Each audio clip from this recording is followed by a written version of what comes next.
50 वर्ष के आप जातक हैं, अच्छे व्यापारिक योग आपकी कुंडली में देखने हैं।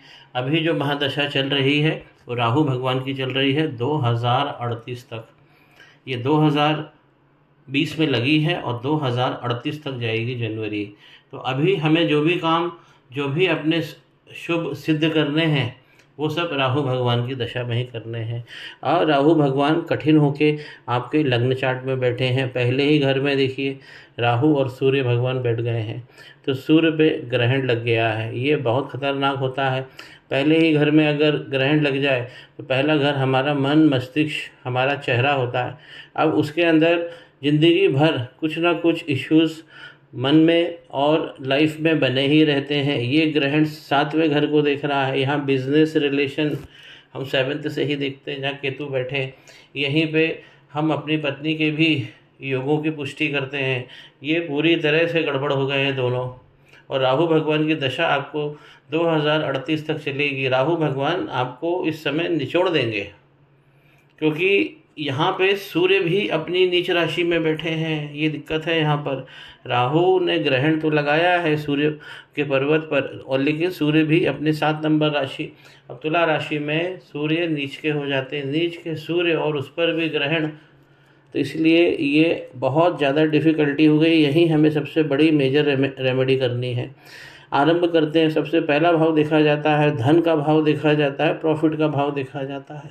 तो इन 3 भाव जब बहुत मजबूत होते हैं तो कुंडली बहुत सशक्त हो जाती है। पहला भाव यहाँ 7 लिखा है, यानी तुला लगन बना। इसके स्वामी शुक्र जाकर लाभ में बैठे हैं।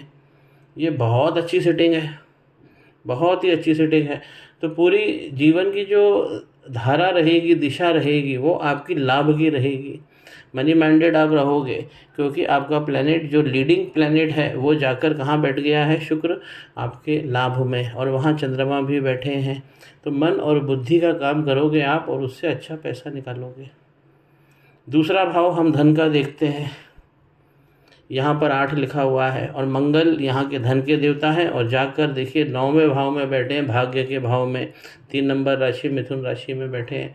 मंगल भगवान की सिटिंग यहाँ बहुत बहुत अच्छी है धन के हिसाब से। 9 नंबर में, 10 नंबर में, 11 नंबर में यदि धन का स्वामी आगे बैठे तो बहुत फ़ायदा देता है। तो सिटिंग मंगल भगवान की बहुत बहुत अच्छी है। तो धन आपके पास में आने वाला है।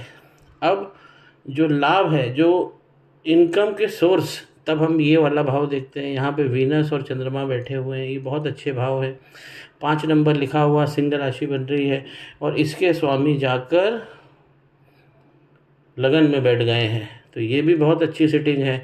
लाभ का स्वामी जब भी पहले भाव से या दूसरे भाव से संबंध बनाता है तो ये बहुत बढ़िया, बहुत अच्छे योग को बताता है। तो पहला जो स्वामी है वो यहाँ जाकर लाभ में बैठा है, दूसरा धन का स्वामी भाग्य में बैठा है, और तीसरा जो लाभ का स्वामी है वो आके लगन में बैठ गया है। तो बहुत अच्छी कुंडली आपकी बन रही है, सशक्त। ये पैसे वाली कुंडली होती है। लेकिन राहु और सूर्य यहाँ पर पूरी तरह से आपको गड़बड़ करेंगे। और अभी तो महादशा भी भगवान की ही चल रही है। राहु और सूर्य, राहु भगवान की दशा चल रही है।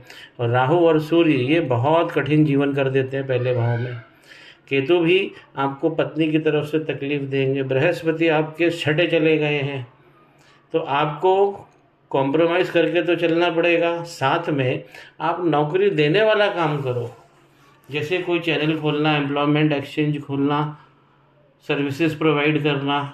तो इस प्रकार का काम अगर आप करेंगे तो आपके जुपिटर अपनी ही राशि में बैठे हैं, मीन राशि में, और 6ठे घर में बैठे हैं। तो आप जब लोगों को नौकरी बांटोगे यहाँ से, तो आपको भाग्य बहुत अच्छा बनेगा। शनि आपको रॉयल बना ही देंगे।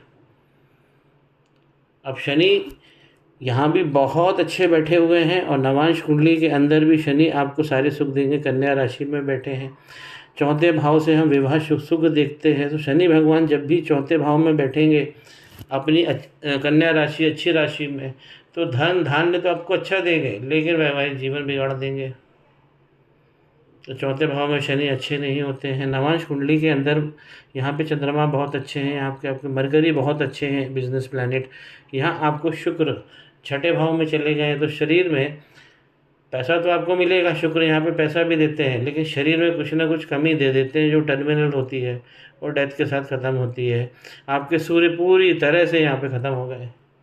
तो सूर्य पे तो सबसे बड़ी रेमेडी करना, अष्टम में चले गए नवांश कुंडली में, तो बड़ा नाम, बड़ा धन जो आप कोशिश कर रहे हैं बड़े नेटवर्किंग बिजनेस को चला के करने की, वो यहाँ पे गायब हो गया है। आपके जुपिटर नवम भाव में बैठे हैं नवांश कुंडली में, सब कुछ आपको दे देंगे। जब ऐसा व्यक्ति जब यहाँ से जाता है तो उसको सारी चीज़ें प्राप्त हो चुकी होती हैं। तो आज अभी संघर्ष चल रहे हैं, बाधाएं चल रही हैं, हम दूर करेंगे और जुपिटर आपको पूरी तरह से देने के लिए बैठे हैं। अब सबसे बड़ी एक चीज़ समझिए, जो मंगल आपको यहाँ पे अच्छे भाव दे रहे थे और नवांश कुंडली में केतु और मंगल ही पत्नी के घर में आ गए हैं, अंगारक दोष लग गया है। बहुत बहुत कठिन होता है कि 7वां घर से हम पार्टनरशिप और अपने नेटवर्किंग बिजनेस की देखते हैं, इसीलिए ये भाव बहुत गड़बड़ हो गया है। एक रेमेडी आप यहाँ कर लीजिए केतु मंगल पे, और एक राहु सूर्य पे कर लीजिए। एक अंगारक करना है और एक सूर्य ग्रहण पे काम करना है। जीवन आपके जो भी योग रुके हुए हैं सब सिद्ध होंगे, आप चिंता मत करें, केवल आपको 2 रेमेडी करना है।